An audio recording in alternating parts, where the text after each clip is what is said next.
Ayan po mga kapite, isa hong magandang oras po sa lahat at welcome po sa aking channel. Ito po maganda hong pag-usapan po at diskusyonan. Ito hong pagsuko po kahapon ni Senator Dante Marcoleta Matapos pong maglabas po ng arrest warrant ito hong Sandigan Bayan sa kasong plunder na isinampa po ng Office of the Ombudsman. Okay? Marami hong nagsasabi na ito hong ipinakita po ng Ombudsman na itinuloy pa rin ito hong pagsampa po ng kaso despite dito ho sa 3 araw po ng napakalaking rally na isinagawa po ng Iglesia ni Cristo, okay, calling for transparency at saka yung aligasyon po na binabaluktot daw ang batas lalong-lalo na po sa kaso ho ni Marcoleta mga kabida. Isa ba itong may tuturing na pagdedeklara ho ng Malacanang naggera laban ho sa Iglesia ni Cristo mga kabida? Okay, meron kasi akong napasa po sa isang post po ng Ang Balita Ngayon kung saan po sinabi po mga kabida ni dating Congressman Kiko Barsaga na itong pagkakaaresto po ni Marcoleta mga kabida, isa ho itong pagdedeklara ho ng Marcos administration ng giyera sa Iglesia ni Cristo Okay?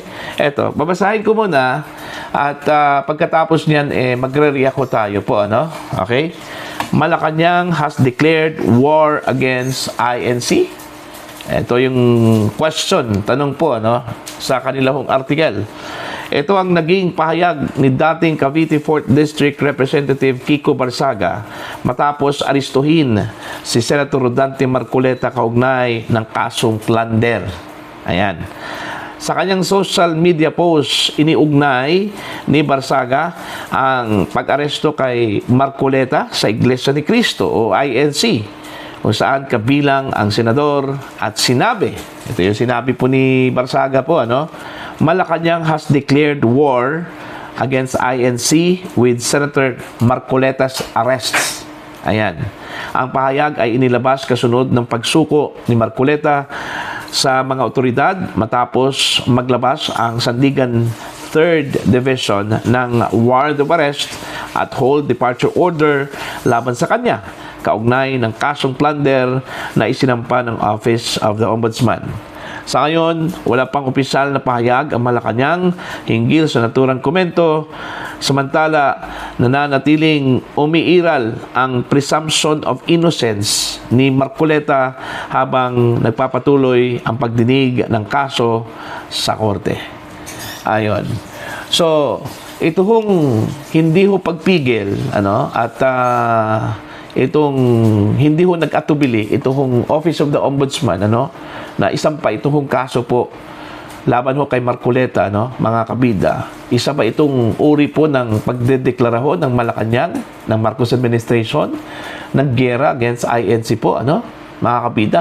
I'm sure meron pong basbas po ni Pangulong Marcos itong pagsampa po ng kaso ng Office of the Ombudsman laban ho kay Marcoleta. Okay, mga kabida, hindi naman po siguro itutuloy yan ni Ombudsman Boying itong pagsampa po ng kaso kung walang blessing, walang basbas po mula kay Pangulong Marcos. Okay? At saka alam naman po natin mga kabida na questionable din yung pagsampa po ng plunder case against Marcoleta. Kasi sa kadami ho ng mga politiko na tumatanggap ng campaign funds, bakit siningle out po itong si Marcoleta, mga kabida? Diba? Questionable din yon. Okay? Ngayon lang po, okay, nagsampa ng kaso ng plunder ang Office of the Ombudsman sa isang politiko dahil lang po sa campaign contribution. Matagal na yang umiiral yung pagtanggap at pagbigay ho ng campaign contribution during campaign period. Alright? Bakit ngayon lang po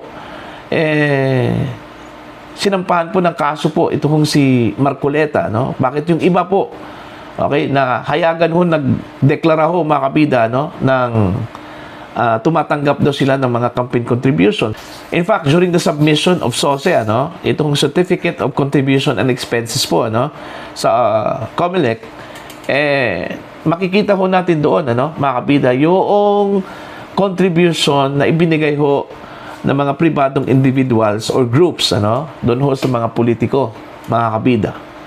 Okay? Bakit hindi ho suwiin po yan ang Office of the Ombudsman? Para sa ganun, i-determine ho nila kung umabot ba ito ng 50 million. Kasi ang threshold kasi ng plunder ay 50 million eh. Okay? Yun din yung question po ng Iglesia ni Cristo. Bakit ho, siningil out po ito kung si Marcoleta po, mga kabida. Okay? Ang aligasyon nga ng Iglesia binabaluktot po ang batas eh. Alright? Ngayon, natapos po yung 3 araw po. In fact, yung pagsampa po ng kaso, kinabukasan po yun eh. After the 3-day rally ng Iglesia ni Cristo, mga kabida. Alright? So, yun yung malaking question. Ito bang pagsampa po ng kaso ng plunder ng Office of the Ombudsman against Marcoleta ay maituturing ba itong pagdedeklar ho ng giyera ng Marcos administration sa Iglesia ni Cristo? Okay? Kasi para sa akin po, personal kong pananaw dito, mga kabida. Okay? Whether maituturing ba itong giyera ng Malacanang o ng Marcos administration against INC, okay? Para sa akin po, since merong nakita po ang ombudsman, mga kabida, na parang probable cause, para isampa itong kaso. Okay? It doesn't matter kung ang Iglesia ni Cristo po ay nagdemand po ng transparency, Okay? Itinuloy po yun dahil nakita po ng ombudsman na meron pong probable cause para sa kanila. Okay? Para po sa kanila, mga kabida. Kasi, malabo kasi pag umatras po sila doon, kasi mahalata talaga na gawa-gawa lang po nila yung kaso. Diba? So, itinuloy na lang po ng ombudsman para po panindigan po nila, mga kabida, na ang kaso po na kanila isinampa, meron pong probable cause. Okay, yun yung nakita ko po, mga kabida, bakit itinuloy po ng ombudsman itong pagsampa po ng kaso laban ho kay Marcoleta. Kahit na marami hong question doon ho sa manner ho ng pagsampa po ng kaso. Okay? Dahil unang-una po, kapag umatras po ang ombudsman, mga kabida, mahahalata po, na gawa-gawa lang po yung kaso. Okay? Kasi kung totoo ho, mga kabida, na may nakita ho ang ombudsman na probable cause, okay, dapat isampa po ang kaso. Okay? Mga kabida. Diba? Ngayon, kung umatras po sila dahil lang po sa rally na ginawa po ng Iglesia ni Cristo, halata po na walang probable cause at saka gawa-gawa lang po yung kaso. Okay? So, yun yung pananaw ko po, mga kabida. Siguro, doon sa question kung ang Malacanang o ang Marcos administration nagdedeklara ho ng giyera against Iglesia ni Cristo, siguro para ho kay Congressman Barsaga, isa o itong uri po ng pagdedeklara ng giyera, sa INC, itong pagsampa po ng kaso po against Marcoleta ng Office of the Ombudsman. Para po sa akin, ito, personal kong pananaw po ito, mga kabida, hindi po ito maituturing na pagdedeklara ho ng giyera, ng Marcos administration against INC, okay? Against Iglesia ni Cristo, po. Siguro, pinanindigan lang po ng ombudsman, okay, yung nauna ho nilang assessment po, na meron pong probable cause against Marcoleta. Kahit na po, questionably po, yung kanila hong hakbang. Okay? Alam naman po natin po, mga kabida, na hindi lang po ito nangyari ho kay Marcoleta, ito hong campaign donations. Nangyayari po ito sa ibang mga politiko po Okay? Wala ho sigurong politiko po, lalong-lalo na po, yung mga tumatakbo po sa national scene, mga kabida, na hindi ho tumanggap ng mga campaign donations. Normal po yan, at pinayagan po yan ng batas, mga kabida, Okay? In fact, siguro mas malaki pa po yung iba ibang mga politiko po na natanggap na campaign donations, okay? Kaysa dito ho kay Senador Rodante Marcoleta, ano po, mga kabida. Yung kay Pangulong Marcos nga isa ho sa mga campaign donors po niya, no? Ayon po sa kanyang Statement of Contribution and Expenditures, ano? Na isinabmit po sa COMELEC, umabot po ng 200 million Yung campaign donation, isang tao lang po yun mga kabida, ano po. Alright? Yung iba po, yung tumakbong senador, ano? Ganon din yon. Okay? May natanggap din sila, no? Pero ang question ngayon, bakit siningle out lang po itong si Senador Rodante Marcoleta? Kaya nga pumalag itong INC. Kasi sa kadami hong mga politiko na gumagawa ng ganong anong tawag dyan? Pamamalakad po, no? Mga kabida. Si Marcoleta lang po ang ginigipit po ng Office of the Ombudsman. Alright? So, as to the question kung nagdedeklara ba ng giyera ang Malacanang against INC, para sa akin, hindi. Okay? Ito lang ay pinanindigan lang po ng Ombudsman yung pagsampa po ng kaso. Otherwise, kung sila po ay umatras dito dahil lang po nagrally itong INC, halata po, ano, mga kabida, na gawa-gawa lang po yung kaso. Okay? Halata po na wala hong probable cause. Kasi, yun nga umatras dahil lang po sa rally po ng Iglesia ni Cristo, dahil galit po ang Iglesia ni Cristo, no? So, para po, magmukhang totoo po, ano, mga kabida, itinuloy po nila yung kaso. Okay? Kahit na po, alam po ng Ombudsman, na baka ang ending ho dito, maa-acquit itong si Marcoleta, no? Okay? Marami hong naniniwala ho ng mga legal experts, okay, na ito hong kasong isinampa ng Office of the Ombudsman ay mahina. Okay? Mahina ito dahil in the sense na hindi ho nila ma-establish na ito hong binigay na pera bilang campaign funds ay ibinulsa ba ito ni Marcoleta, no? Mga kabida. Diba? Although, sinabi po ng Ombudsman na hindi po idineklara sa kanyang SALN itong binigay na campaign funds, ano, ng tatlong mga individuals, mga kabida.